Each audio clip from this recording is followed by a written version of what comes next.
Hello everybody! This is Jessica Skropinich's extremely low-tech description of how to put a photo in a Word doc and make the text wrap around it. By me! Very high-tech credentials there. Okay, so what I've done is create this Word doc that just says blah blah blah blah blah. If you're trying to read it, don't worry. It just is a Word doc with a lot of nonsensical text on it. But let's pretend this is my research paper. And I'm done writing my research paper and now I want to insert my photos. How do I do that and make sure that I also have room for the citation under it? Well, first of all, let's talk about how you place a photo in a Word doc. Now, I've already saved my research paper, this doc, my Word doc, and I have saved a photo. It's my mom's cats. And I've opened the photo so you can see it. Also, in case I want to copy and paste it. So I'm going to show you two ways to get it into the document. Okay, here's the document. Now, I take my cursor and let's say I want to put a photo here. Okay, at the beginning of this paragraph. Everybody see where I am? Here, I'll hit it a couple times so you can see. There it is. Okay, I'm going to put the photo there.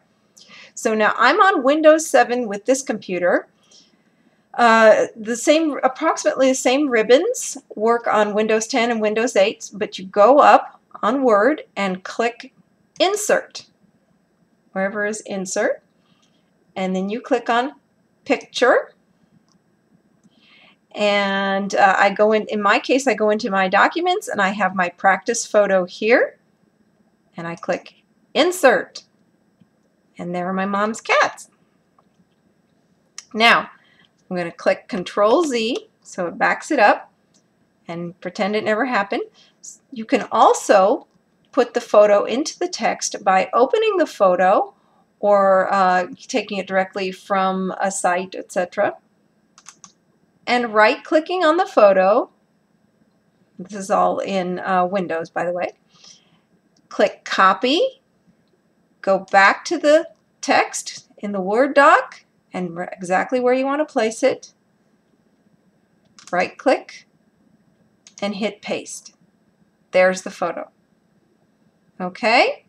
Both of those ways got the photo into the text. Now, let's say I want to move the photo up a bit. I click on the photo and you see the photo now ends up with this odd little frame and these points around it. Okay, I don't want to use the little squares because that changes the configuration of the photo, the actual shape of the cats. So I don't want to make my mom's cats look all squishy.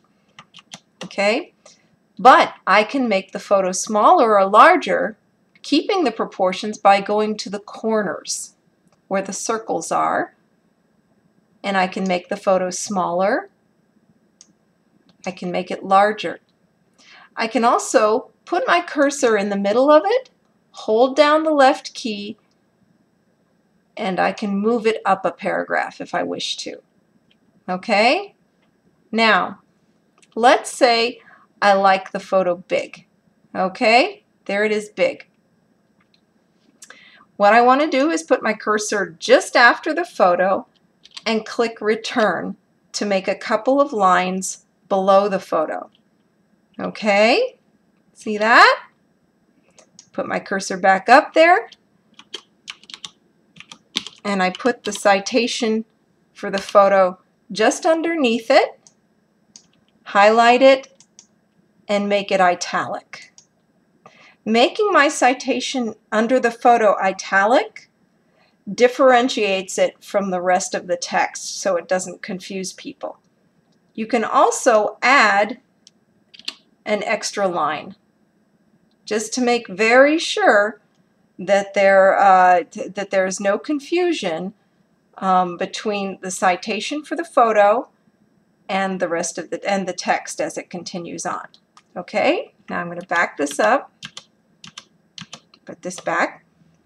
Let's say I don't want my photo to be this large. I want to incorporate it into the text. Okay, click the photo again so that you have those corner bubbles, those corner circles. Go ahead and put your cursor on one of the corners. I'm going to put it in the lower right because I want this photo to go to the left side. I want it on the left margin.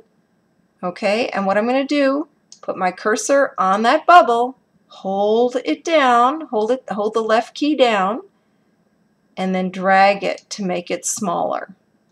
Okay, see that? Now, let's say I want it half the size, half the length of the text. It's still a little big there. Now they're kittens. Okay. So I'm going to click on the photo, and you see I could still, if I wanted to, click return and write the citation underneath it, put that in italics, and it would still work. But it's not as pretty as I'd like it. Let's say I want to make it pretty. Okay, this is not part of the grade. It doesn't have to be pretty, but I'd like you to know how to do it if you want to do it, because it's a very easy trick. So let's say I want to make all this text wrap around the photo so that I have text on the right of the photo. Okay, so I click on the photo again in the middle so that the photo has that frame around it. And then I click again in the middle with the right button, right click, and I get the option of text wrapping. See where it says text wrapping? It even has a picture of a little dog there, so with the text wrapped around it. Okay, a little icon. So text wrapping, go to the right and click on tight. That puts the text tightly around the photo. Looks kind of nice that way. But Jessica, how do I get my citation under it? Okie dokie. Come over here to the text where the last sentence should end before you have space underneath it for the citation. Okay? So where you want the text to end, and then it will continue in a couple of returns. Okay, so I put my cursor here, right click, return, and I have this lovely space here now.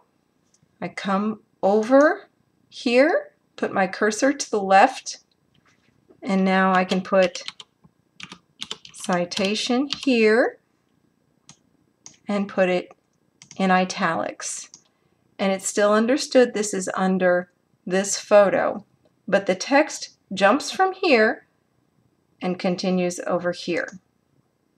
See that? And then I still have the citation under my photo. Now let's say I don't, it's still a little bit close for comfort. I can add an extra return. Okay, just to make sure everybody understands that's the citation, that's the text, just in case I'm uncomfortable with it. Okay, so that's it. That's the whole deal.